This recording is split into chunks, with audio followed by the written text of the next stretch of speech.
మన ఫ్యామిలీ కుటుంబ సభ్యులందరికీ శుభోదయం అండి. ఈరోజు మార్నింగ్ 8-8:30 అయింది. నిత్యావసరంగా మనం కాయగూరలు హార్వెస్ట్ చేసుకొని అప్పటికప్పటికి మేము కోసుకొని పండించుకొని తింటామండి. దానికోసం అని చెప్పేసి ఈరోజు పైకి వచ్చి పచ్చిమిర్చి హార్వెస్ట్ చేస్తున్నాను.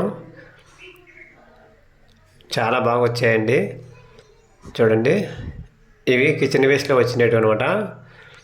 ఈ మొక్క మల్లె మొక్కలో వచ్చింది. మల్లె చెట్టు ఇందులో పెట్టుకున్నాను. అందులో అయితే సీడ్స్ పడి వచ్చేసింది అనమాట. అయినా మనం సొంతంగా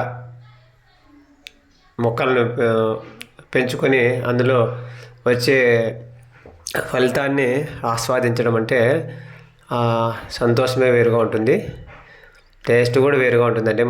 మనం ఆర్గానిక్ వేలో మొక్కలు పండించుకుంటాం కాబట్టి చాలా వరకు చాలా టేస్టీగా ఉంటాయి వెజిటేబుల్స్. చూడండి, ఈరోజు అయితే నేను పచ్చిమిర్చి మాత్రమే హార్వెస్ట్ చేస్తున్నాను. పప్పుకి మా ఆవిడ కోసుకురాపో అని చెప్పేసి చెప్పింది, అందుకని పైకి వచ్చాను. ఇందులో కూడా ఉన్నాయండి. ఇది కూడా పాత మొక్క అండి, చాలా రోజుల నుండి ఉందనమాట. ఇది చనిపోయింది. ఇది తర్వాత నేను పుల్లటి మజ్జిగ స్ప్రే చేయడం వల్ల ఇది కొద్దిగా తేరుకొనేసి మళ్ళా పోతా పిండితో స్టార్ట్ అయిందనమాట. చూడండి, ఇన్ని అయితే వచ్చాయి, ఇంకా ఉన్నాయి. ఇవన్నీ నెక్స్ట్ హార్వెస్ట్ సర్వ్ అవుతుంది. ఇది కూడా అంతేనండి, పాత మొక్క చనిపోయింది. ఇది బకెట్లో ఆటోమేటిక్గా వచ్చింది. ఇందులో అయితే నేను దొండతీగ పెట్టాను, అది అందులోనే వచ్చేసింది అనమాట. నేను ఇంకా ఎలాగ వచ్చిందని చెప్పేసి దాన్ని తీయలేదనమాట.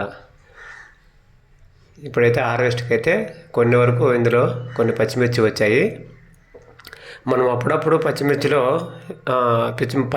వచ్చి మనము పొల్లటి మజ్జిగ ఇచ్చి తగిన చనిపోయే మొక్క కూడా మళ్ళీ అది తేరుకొనేసి మంచిగా చిగురించుకొని మంచి పోతతో స్టార్ట్ అయ్యి మనకి పచ్చిమిర్చిని ఎక్కువ ఇవ్వడం జరుగుతుంది ఫ్రెండ్స్. కావున మీరు పచ్చిమిర్చి మొక్కలకు మాత్రం మీరు పుల్లటి మజ్జిగ స్ప్రే చేయండి. ఇది మన గార్డెన్లో ఉన్నటువంటి కరివేపాకు చెట్టు అండి, చాలా హెల్తీగా వచ్చిందనమాట. ఇది నాటిదండి, అడవుల్లో ఉంటే నేను తీసుకొని వచ్చేసి అడవి కొండ ప్రాంతాల్లో ఉండింది, ఇక్కడ తీసుకొని వచ్చి నాటుకున్నాను గార్డెన్లో. బాయ్ అండి, హ్యాపీ గార్డెనింగ్.